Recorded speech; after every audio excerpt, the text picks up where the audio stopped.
እባላለሁ። የመጣሁት ከአራራ ዞን ከበጣቱ ወረዳ ነው እና ስልጠናው በጣም አስፈላጊና ወቅታዊ ነው። በተለይ ለኛ ለሴቶች ይህንን ኃይል አጠቃቀም ላይ እኛንን ብዙ ለልጆቻችንም ልናስተምር የምንችለው እና በጣም አስፈላጊና ጥሩ ስልጠና ነው። የምንጠቀማቸውንም የኤሌክትሪክ እቃዎች ማለት ነው ስቶቮች እንዴት አይነቶቹን ብንጠቀም አገልግሎታቸውን የኛንም ደግሞ ገንዘብ መቆጠብ እንደምንችል ቤታችን በምንጠቀመው አገልግሎት ራሳችንን ኪሳችንን ራሱ ገንዘባችንን መቆጠብ እንደምንችል ሁሉን ያስተማረው በጣም ጥሩ ትምህርትን የተማርኩት። ይሄ ደግሞ ለሌሎች ላልደረሰው ማህበረሰብ ቀጣይነት ኖሮት ስልጠናው ቢቀጥል ሁሉም ተደራሽ ሆኖ ትምህርት ቢያገኝ ስለ መብራት ያለውን ግንዛቤ ይጨምራል። ብዙዎቻችን የግንዛቤ እጥረት አለን ብዬ ነው የማስበው። ስሜ ጸገነት ሰለሞን ነው። የመጣሁት ከህንጋቱ ዳቢ ወረዳ ነው። ከዚህ ስልጠና ያገኘሁት ነገር ቢኖር ብዙ ስህተቶችን እንደምሰራ ነው እኔ ውስጥ የተገነዘበው ማለት ነው። በፊት ቀን ላይ እንጀራ ጋግር ነበረ። አሁን ግን ማታ 4 ሰዓት እስከ ንጋቱ 12 ሰዓት መጋገር እንዳለብኝ ይህን ተረድቻለሁ። እንደገና ደግሞ ለጎረቤት መብራት መስጠት እንደሌለብኝ ተረድቻለሁ። ብዙ ነገሮች የማላቃቸውን ነገሮች ብዙ ነገር በዚህ ስልጠና አግኝቻለሁ። ስሜ በላይነሽ ተመስገን ይባላለሁ።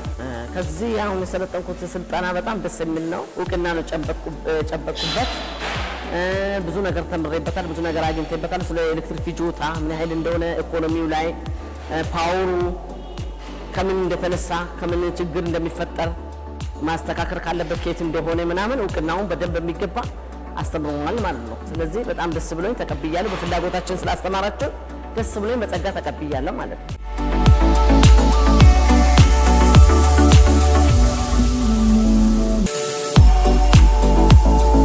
ስሜ ራቢያ ይባላል። የ11ኛ ክፍል በደንበላ ትምህርት ቤት የምማር ሲሆን የተማርነው ስለ ኤሌክትሪክ ፍጆታና ስለተያዩ የምንጠቀማቸው ነገሮች በተለይ ደግሞ ኢንሰሞን በብዛት እያጋጠመን ያለው የዋጋ መጨመር ሲሆን እሱም ደግሞ የተማረው እያንዳንዱ ነገሮች ዋጋ እየጨመረበት ያለው አንደኛ ከሚያስገቡት ከእቃ አንፃር ከነዛም አማካኝነት ስለሆነና በእያንዳንዱ ቦታ ላይ የኮሪደር ልማት የምንለው የነዛ መስፋፋት ስላለ በዛ ምክንያት የብዙ የዋጋ መጨመርም አይተናል።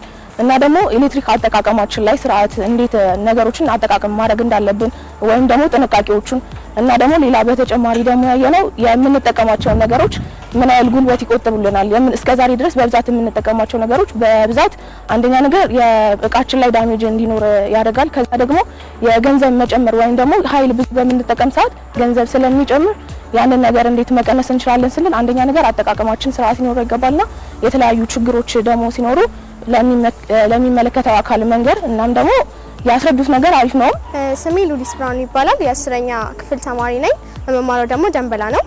አሁን የተማርነው ነገር በጣም ጥሩ ነው። ስለ ኤሌክትሪክ ፍጆታ እንዴት እንደምንጠቀም ምን ብናደርግ ጉዳት ሊደርስብን እንደሚችል እና ሌሎች ነገሮችን አይተናል። የተማርነው ነገር ለምሳሌ ብንመለከት ፍሪጅን ወደ ግድግዳ አስጠግተን ባቆምን ቁጥር ሙቀት ለማስተላለፍ ስለማይችል ብዙ ሌሎች ነገሮች ጉዳት ሊደርስብን እንደሚችል አይተናል።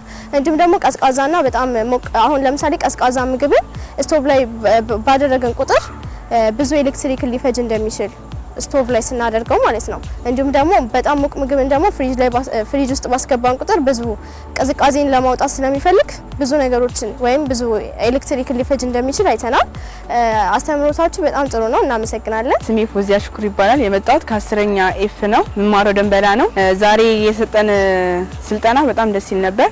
ስልጠናውም ደግሞ ኤሌክትሪክን እንዴት እንጠቀማለን እና ጉዳቱም እንደው ጥቅሙ እንደሚለው ነበር ያየነው። ደስ ይላል ስልጠናው። ለምሳሌ አሁን በምጣድ ስናየው ምጣድን ከ4 ሰዓት እስከ 12 ሰዓት መጠቀም ይላል። በጣም እሱ ራሱ በጣም ደስ ይላል። እና ደግሞ ምግብን አቀዝቅዞ ወደ ፍሪጅ ውስጥ ማድረግ እንደዚህ አይነት በጣም የተዘናጋን ነበርን።